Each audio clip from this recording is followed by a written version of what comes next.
Hey, what's going on, everyone? I'm really excited to introduce to you one of my favorite human beings, Laura Westman, who is actually, she was my coach for pretty much all of 2019, right? Right. Yeah. Yeah. Yeah, and honestly, it's been such a wild journey. Like I felt like 2019 was just amazing, full of like unexpected victories and just being open to change and just a lot of goodness. But I would love to, um, well, it's always good to reconnect, but would love to kind of explore a little bit more about like what you do as a creative coach. Because I do think not everyone knows like what a coach is. And I feel like there's so many coaches out there. Totally. Yeah. Well, and for some context for those of you who might be listening, so that you know, in the realm of coaching, like Davidson said, there are tons of different kinds of coaches. There's also different kinds of reasons why you would want to work with a coach. And there's the industry is interesting because you could hire a coach for almost any topic that you want to move forward.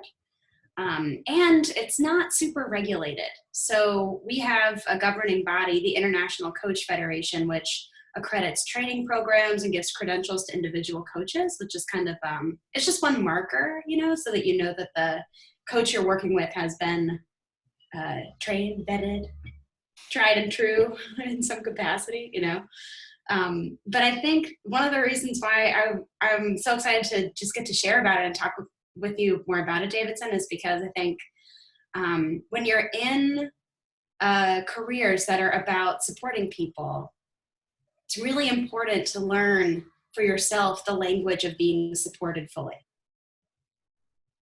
So it means something different to different people, but I think particularly when you do a lot of service-based work, and you're learning how to talk to people about their needs and what they need and fulfilling their needs, you also have to learn about yours, so that there's some integrity, and also so that you get to have needs met, which is always a nice experience. Yeah, and to give you guys more additional context, how Laura and I met was through a wonderful program called Accomplishment Coaching, which is this really awesome year-long transformational year. And it's even hard to describe, but I would say it's a mixture of like spiritual work with well-being, with there's something called ontological, which is the way of being. So one of the things I love the most about Laura is like her being is just very like positive and energetic and like spiritual and creative and just like a lot of fun and joy. So Mm, I do think, there's something about the way of being that I feel like is not really taught at with regular people, right? I feel like that's not something to talk about too often. totally. Well, and I think the program accomplishment coaching is part of what's so cool about it is a bit of a pressure cooker experience for a year. So it sounds like, some of the things that were really important for you were about spirituality and well-being. And the program is so chock full of learning that, like, sometimes people have totally different takeaways simply because of what resonated most with them. Hmm. And yeah, but it's funny because I think one of the things I love about accomplishment coaching is that when I first signed up, when I went through the training in 2012, I think, yeah,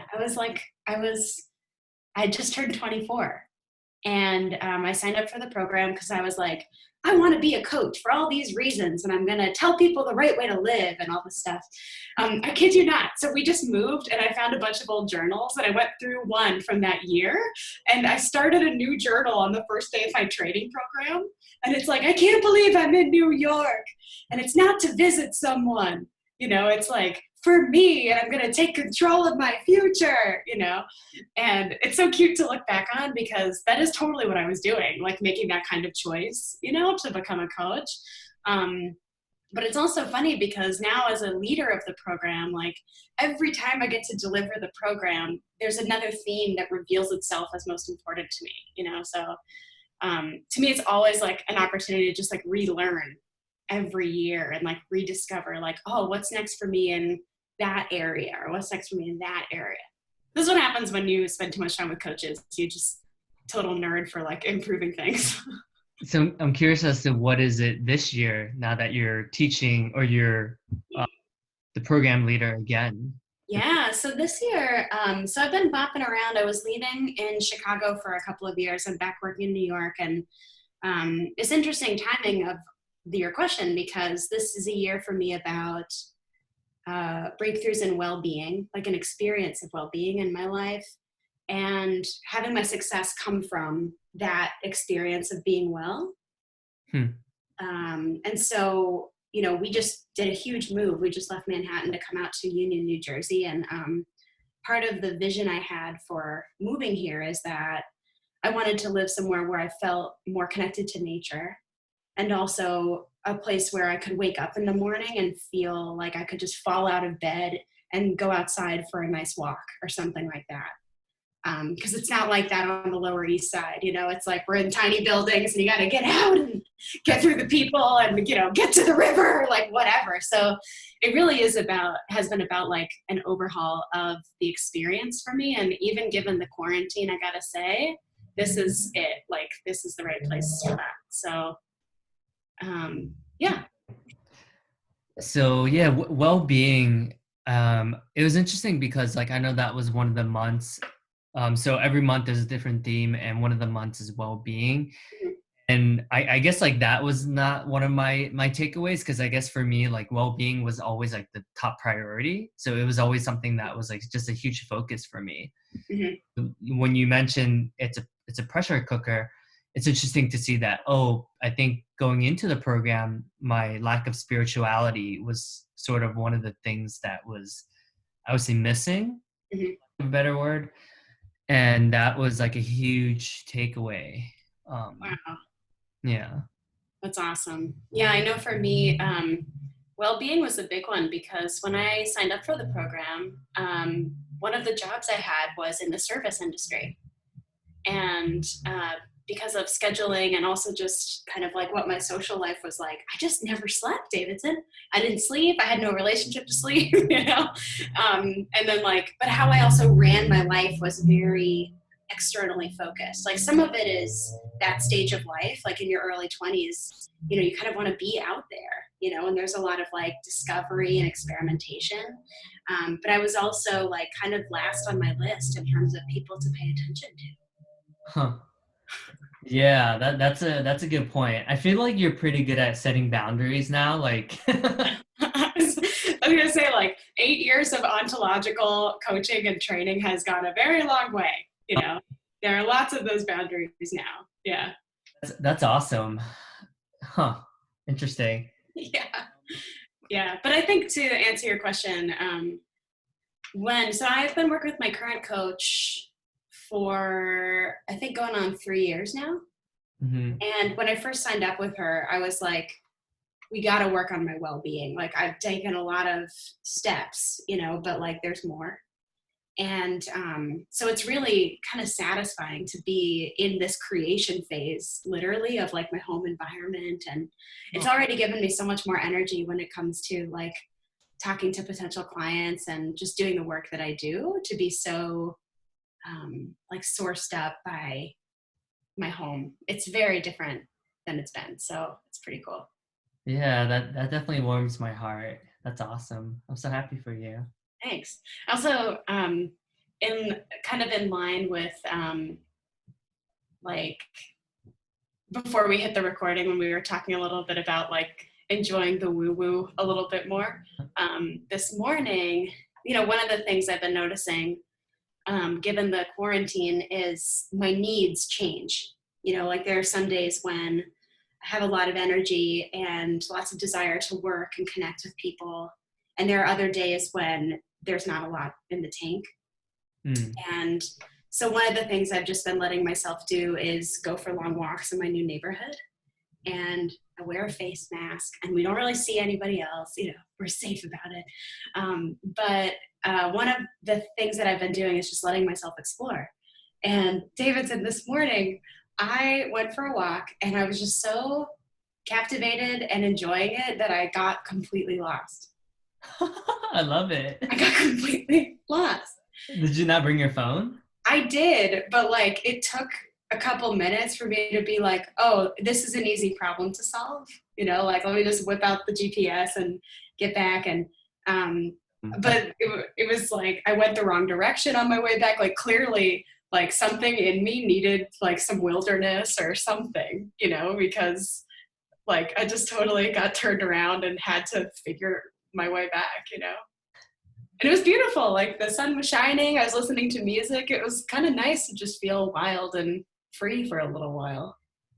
Yeah, I love that. I love actually getting lost as well. That's like actually one of my favorite things to do, get lost. When I moved a lot as a kid, but also in my 20s, I moved a lot and lived in a few different cities. And like, one of my favorite things to do when I would move somewhere new would be take public transportation a certain distance and then walk back. Oh, Just to like start to get to know the terrain. And I don't know, I think like being an explorer and being imaginative like that is just a core part of like a core part of my creative self. I think I just really love it. yeah. Yeah, I think you're right. I think innately we all have a sense of curiosity. So Hmm. it's it's human to want to get lost and to want to explore and see what's out there. And to like have that willingness to discover what you don't know. Yeah. Hmm. Yeah,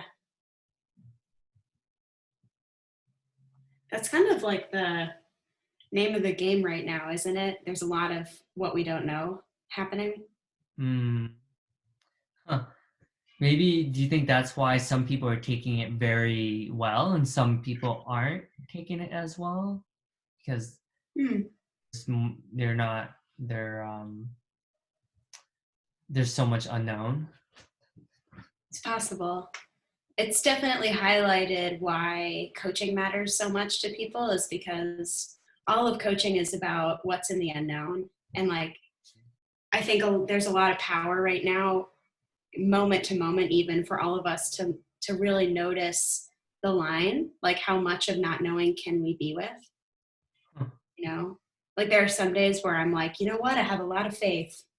And there are some days and some moments when I need to control something. Huh. you know and like, beyond what there even is to do about stuff, sometimes in coaching conversations it's like, well, let's just, to your point, like, let's just kind of look at what's here and like, what's the being of this right now, Hmm. because we're all up against our comfort zone. Like, the comfort zone has been shattered in a lot of ways. Yeah. Hmm. That's interesting.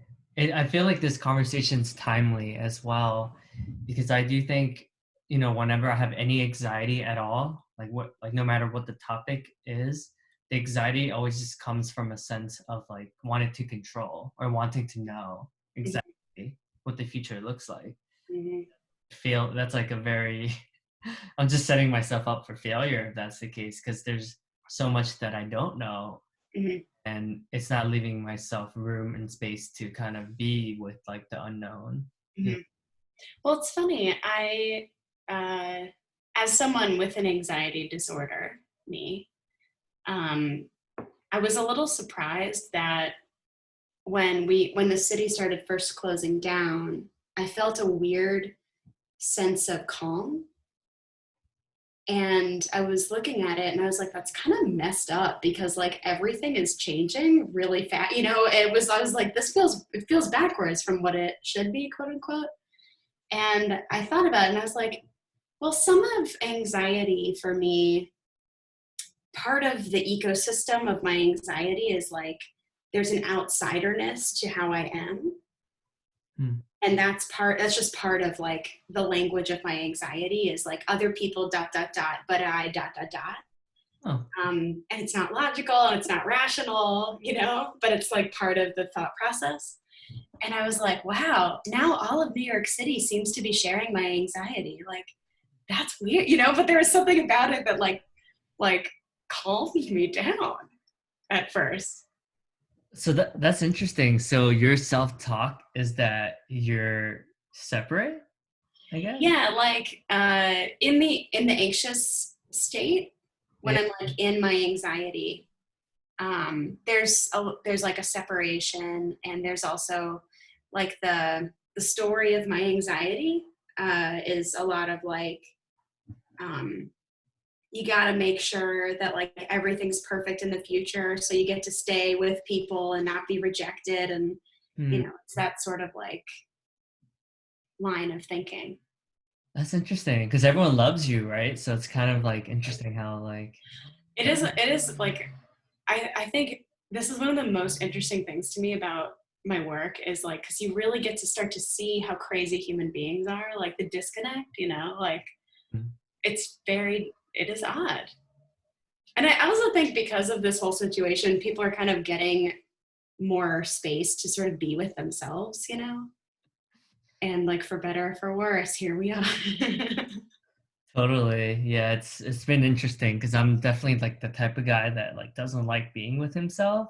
So this is freaking whirlwind of 6 weeks, but who's counting? Seriously, 6 weeks and 3 days and 2 hours and 1 minute. 4 minutes. Totally. Totally. I know. I feel like a lot of the conversations I've been having are like talking people off the ledge, but also like one of the jobs of a coach that I think is under celebrated and undersold is our ability to really remind people how great they are, like specific to them, like why they're awesome. Yeah. And that's really above any like what should I do that people have been coming to me for. I think that is the thing that's really going the farthest with people in coaching right now, is like reminding people at the core Hmm. who they really are. Yeah, that's interesting.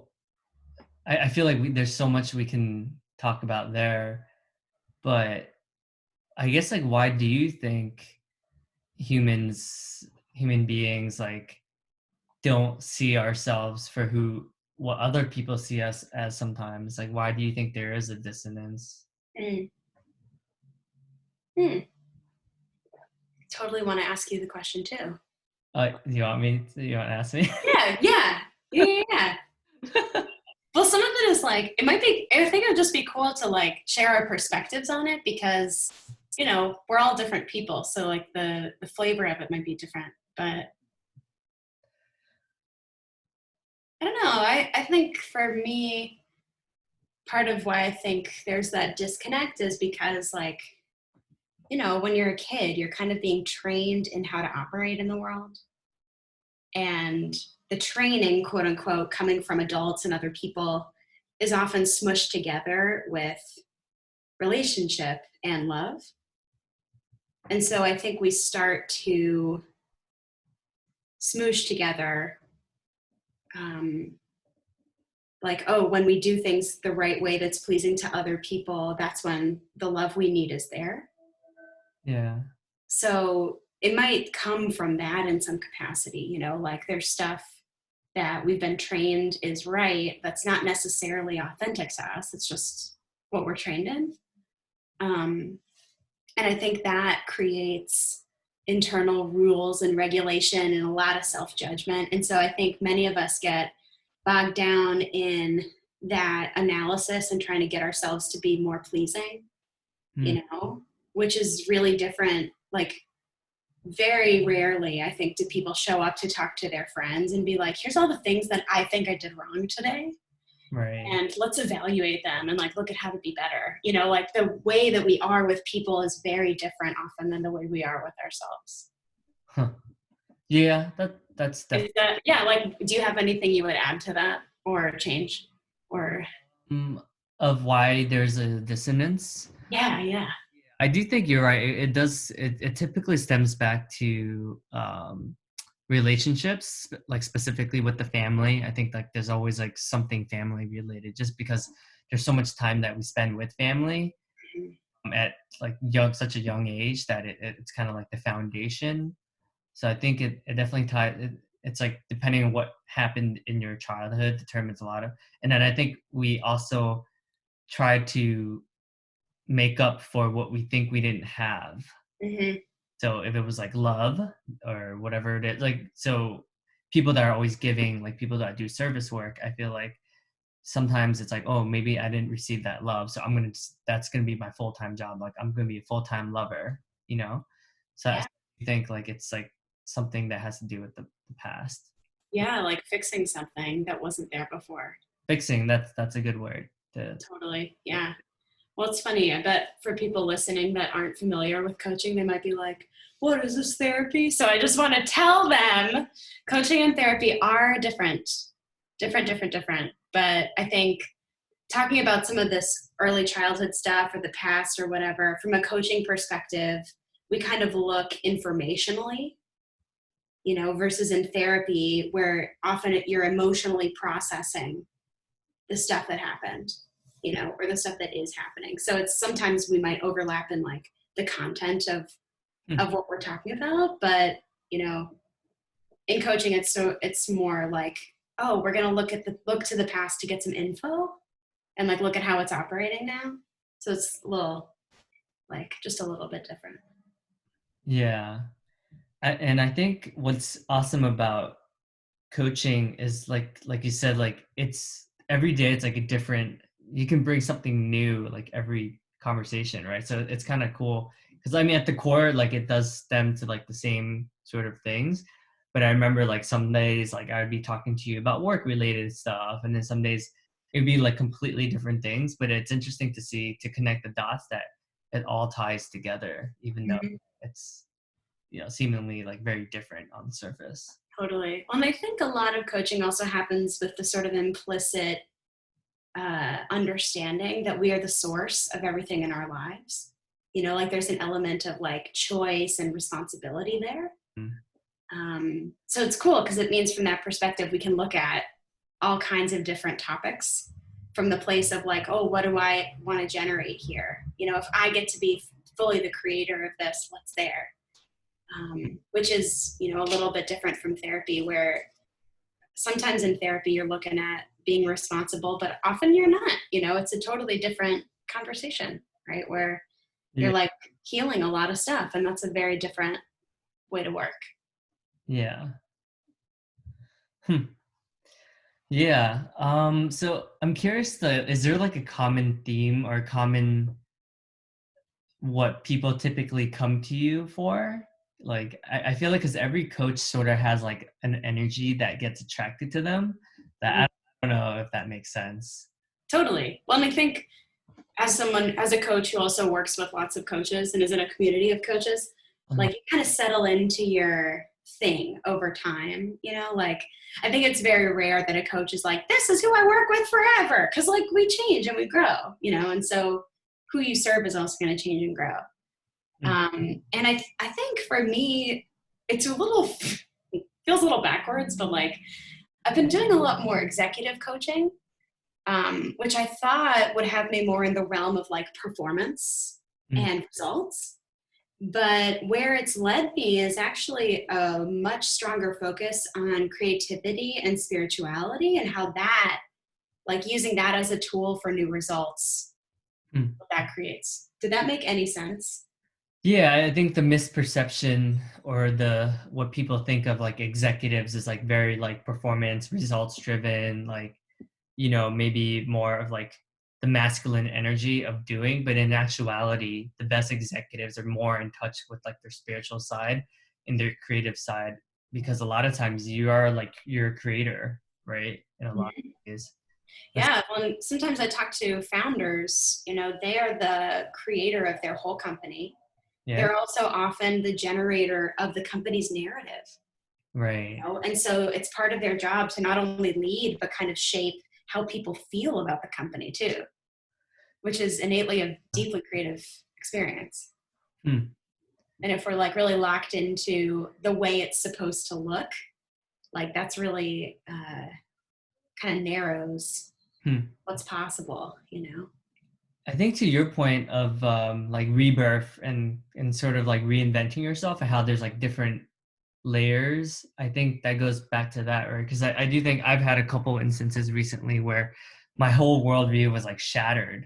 Mm. Like, since like I remember I had this like very fixed mindset around like sales is supposed to look a certain way, like, oh, I'm a like a good salesperson because of X, Y, and Z.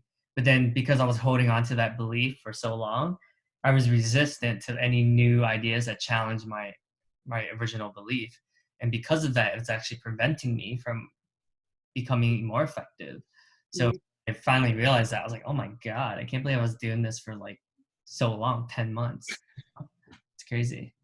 Yeah, totally. Yeah, that is part of the fun too. So I was in a like first conversation with a potential coaching client the other day, and she asked me a question that I get sometimes, where people say like, well, given our conversation, what would we work on, or how would we work? I know. Well, why does that make you chuckle? Yeah, that's totally like my thing. That's like, yeah, like why don't you tell me instead of like me generating it like myself? Yeah. Well, and also it's like impossible to have an answer. It's like, well, we just talked about some topics in your life, but like, I think the job of a good coach is to like learn about how the client sees the world. And that takes some time, like if what you want is to hop on a call and get some advice about what to do, that's one thing, but that is not the job of a coach, like our job is to like get in and like see things through your eyes and see like what you think is or isn't possible and what is or isn't normal, and actually start to help you expand how you operate and like the realm of what you think is possible and how far you'll go to get there. So it's like, you know, it's a bit of like a like stretching of the comfort zone together over time versus like, oh yeah, here's the blueprint and we're going to stick to the perfect blueprint. It's going to produce all these results. Like that is not it. You know, it'd be cool if you're open to it. Would you want to just do like a quick, I mean, usually obviously coaching sessions take time because there's like different layers and stuff, but Yeah. coach me around something maybe because like I think it's cool to kind of just see what that's like. Well, sure. Do you have a coaching request? Yeah, sure. Okay, well, before you give it to me, let me set the foundation. Okay. You're comfortable. Yeah. So, Davidson, I know we're recording for your podcast, but do I have permission to coach you? Yes. Thanks Okay. for asking. Normally, I would tell you now this is a confidential conversation, but clearly it's not. Right. Okay, just want to acknowledge that for a second. Totally. Yeah. I Okay, think, you know, I think trust obviously with anything is huge. And obviously when you work with a coach, you're going through so much, right? Like, you know more about my life than I would say 99% of the people in my life, right? it's So probably true. I think, yeah, it's super important. And I guess like my intention of recording this is because like I think people are just genuinely curious, like what does a coach do? So I think it would be cool to kind of like see what that's like for. Okay, great, cool. Well, the only other piece of foundation setting that we would normally do is just to talk a little bit about the scope of coaching versus therapy or consulting, which we kind of just did a few minutes ago. Yeah. So I will just ask, do you have any questions about it or do you feel comfortable? No, sounds good. Lovely. Okay, cool. Well then, back to you. What's your request for coaching? What would you like some support on? I think so. I have this story that I'm like an active guy, right? Like my identity is that like I'm very active, which means like I like walking around, like being in nature, I like being around. And then because of obviously what's going on, like my whole world is shattered, right? Mm, In terms of like the parks are closed now in Jersey, and right. a lot of my life is like changing. And I guess like I've had this disempowering belief that because of like my fiance and her family are very like risk adverse, so they're like just stay in, just use the treadmill downstairs. But I'm kind of like, yo, the treadmill is boring. I'm more of like the outside smell the roses type of guy, like literally smell the roses. Smell them. Smell them. Oh, I sneeze. So yeah, I don't know. I guess I'm kind of stuck behind it because like I'm kind of like dying. My story is I'm dying being indoors, but I'm not really dying. I'm just telling myself that I'm like dying. Yeah. Very disempowering way of being. Okay. Yeah. So, well, what I heard you say so far is you're like, look, I have part of my identity is that I'm active Mm-hmm. and I love nature and I'm challenged because right now, the parks are closed. A lot of my life is changing. You said I have a disempowered belief. And then you said, there's some family members who are like, well, there's a treadmill, you could use the treadmill. And you're like, well, I don't want to. I'm a more outside, smell the roses kind of person. Mm-hmm. So what would be, like, it occurs right now, like you've kind of presented me with this conundrum or a problem. Uh-huh. Yeah. So what are we really looking at here? Like, what would have this conversation be a win for you? Uh, yeah, I guess like there's an opportunity and there's a silver lining in everything, but I guess I'm failing to see like the opportunity maybe. Yeah, you also, your language was dramatic. Like, I feel like I'm dying. Like, I'm not, but it feels like dying. Yeah, that's like the story I'm telling myself. Yeah. Yeah. Well, I'm a little curious about, can I like kind of expand this for a minute? Um, so I know in the world of coaching, like often we feel like we're taking responsibility by saying like, this is the story I have. Mm-hmm. And I'm curious if like, there's dogs meeting outside. You seen They're the very loud. They're very cute. Let me just close the window. Yeah, there's a new puppy that's been out today, like meeting the other dogs. Aw. It's very cute. Okay, so back to you. I think the thing, I'm being weird about saying it because we're recording, but I was just curious, like, what you really need, because it's great to be like, wow, I notice I have this story about it, but it feels like there's something under it. Huh. Yeah, I don't know. I guess like there's like if I was to like dig deeper and get elevation, which means like just zoom out and not like be in the weeds so much. Um, I think yeah. I guess like there's like I think there's layers. I think there's like three parts to it. I think Tell me. one is I'm like kind of like there's like some guilt associated with maybe like even productivity, right? Because I think with this new environment, it's impossible to be like 100% productive, like as like being in the office where like the environment and the energy and it's a little bit different. So I guess for me as like an extrovert, like I feed off of that energy, and it helps me. So, and then I think another one is that I feel like I'm not making more of a conscious effort to connect with even like my fiance's family. Like I'm kind of like this opportunity. There could be a huge opportunity here, but I'm still like spending a lot of my time doing other things like reading a book and things that I like to do, and maybe I'm making myself feel guilty and bad that I'm I'm making that choice, and because I'm making that choice, like I don't know. Yeah, it's something like around that. Yeah. Okay. Can I just reflect it back? Mm-hmm. Okay, cool. So you said, I think there's a few layers. One is, all right, there's some guilt associated with productivity. Uh-huh. You're like, okay, being productive at home is different than being productive at work. Yeah. Okay. Number two, in terms of the environment being different, you're like, I am an extrovert and I like feed off of the environment at work, and that's different. Yeah. And then number three, you're also experiencing some guilt because you feel like you're not making a conscious effort in reaching out to like your fiance's family, and you're finding yourself needing to read and kind of do stuff like Yeah. that. That's what I meant. What's that? I'm living with them now. That's what. Oh, I see. Okay. So you're like literally in it. Yeah. Yeah. Okay. Yeah. Well, what do you hear when I just kind of repeat it back? I guess like I don't have to make myself wrong for making the decision to like read a book. I think it's fine to kind of give yourself space. Like I'm not a bad person because of it. So I think ultimately it just comes down to that, like it's cool, Davidson, like you're allowed to kind of take time to yourself. Like that's fine. Like, it doesn't mean anything about like you as like a good person or anything. Mhm. Yeah, totally. Yeah.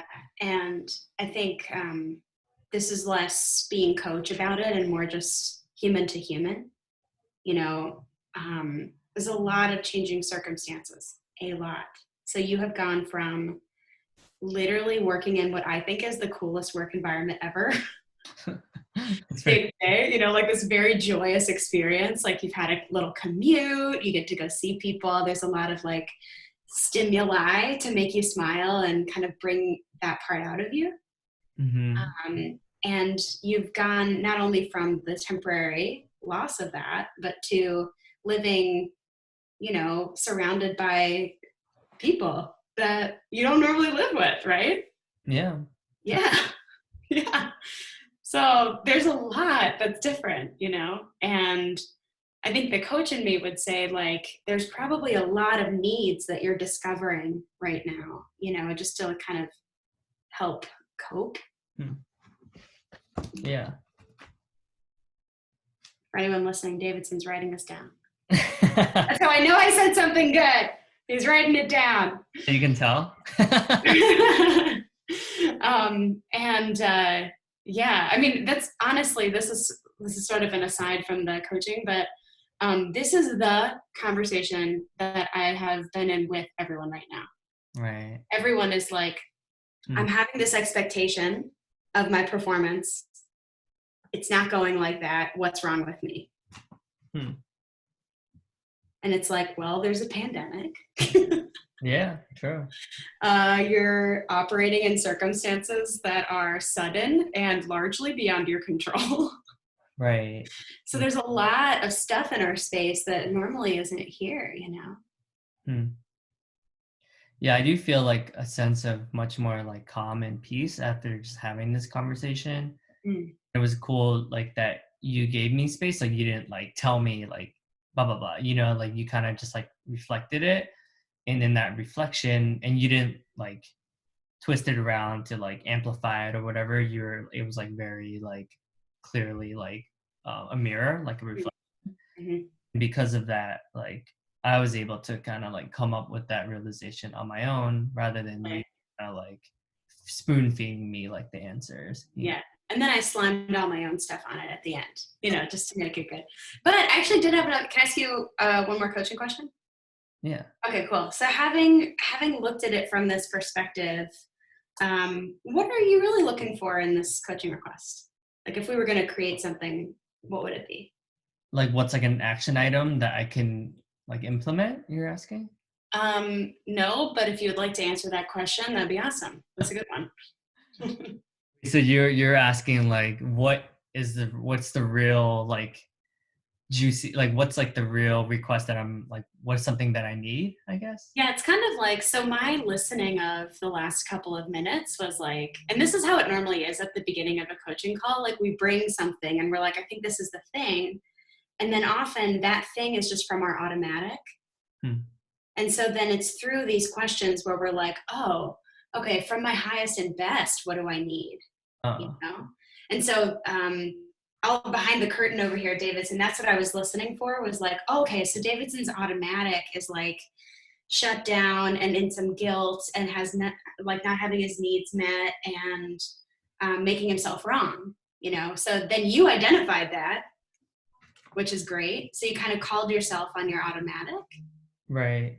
And so then I'd be interested in like, okay, so if we're connected to your essence here, you know, and just acknowledging all this stuff has been from your automatic, what would you like to create for yourself?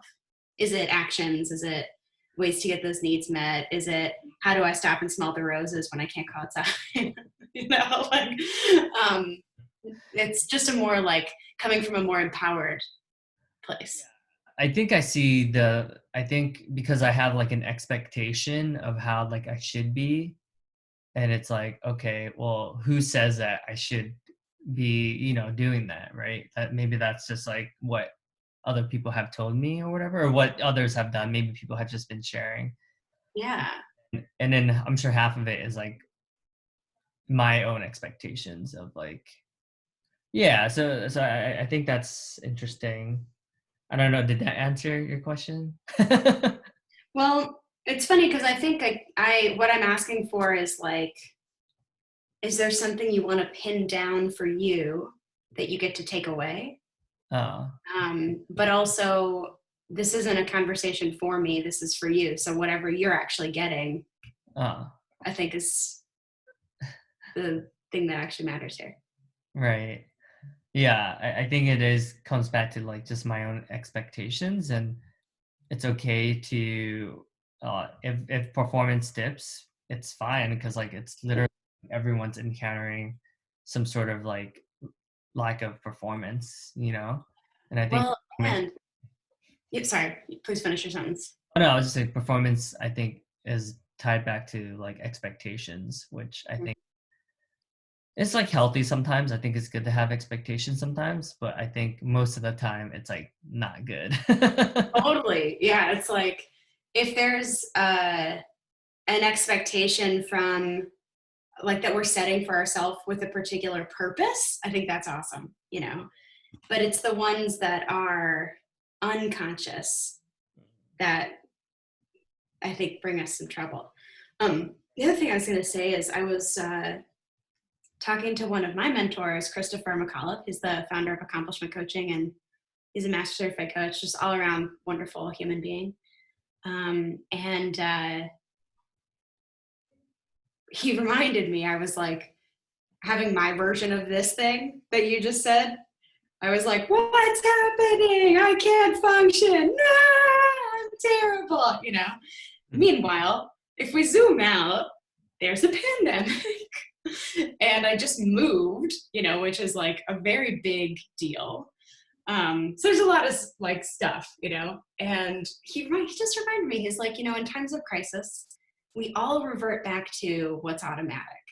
Hmm. You know, every one of us on the planet, we're like back in survival mode, some in more specific degrees than other, you know, but emotionally, many of us go to our normal coping mechanisms because it's survival. So that's what we're going to do.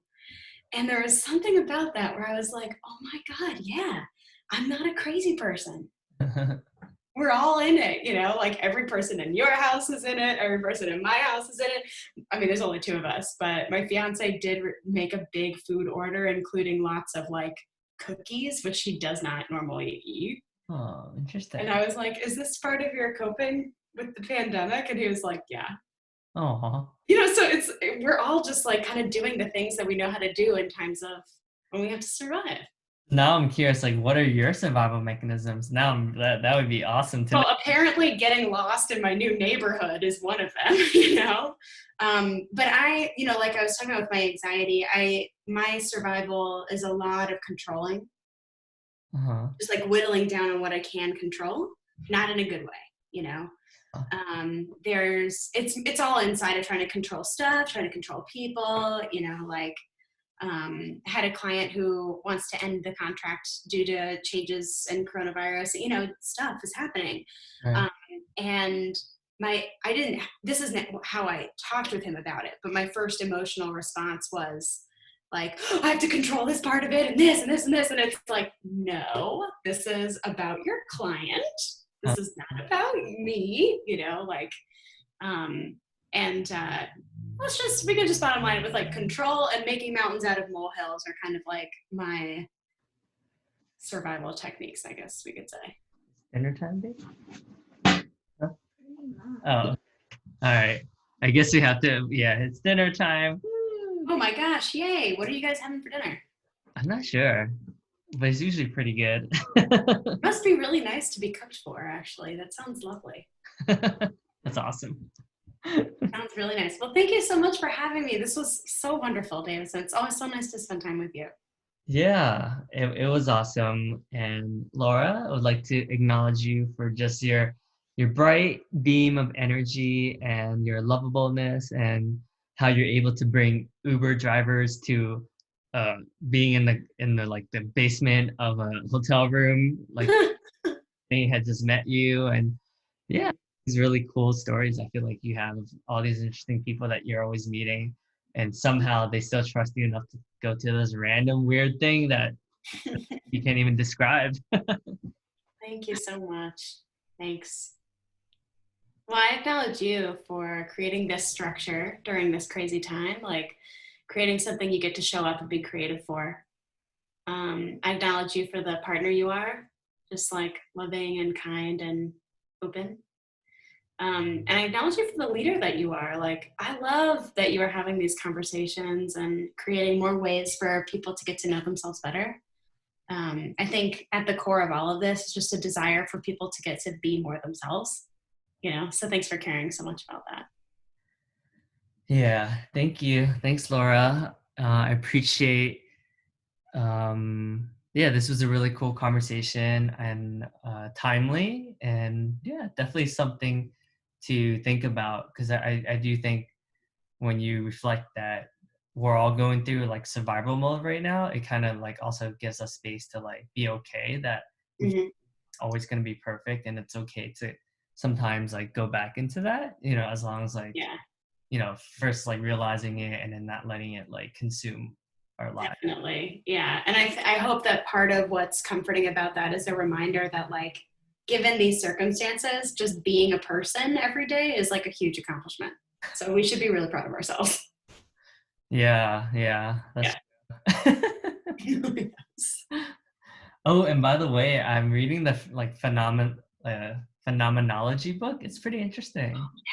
Oh, cool. Yeah, we got to talk about that next time. Yeah. I feel like we could have like multiple conversations. Let's do another one. Okay, sounds good. I would happily do that. Okay. Well, thanks, Laura. I'll see you around. All right. Thanks, Davidson. Take good care. See you later. Bye. Bye.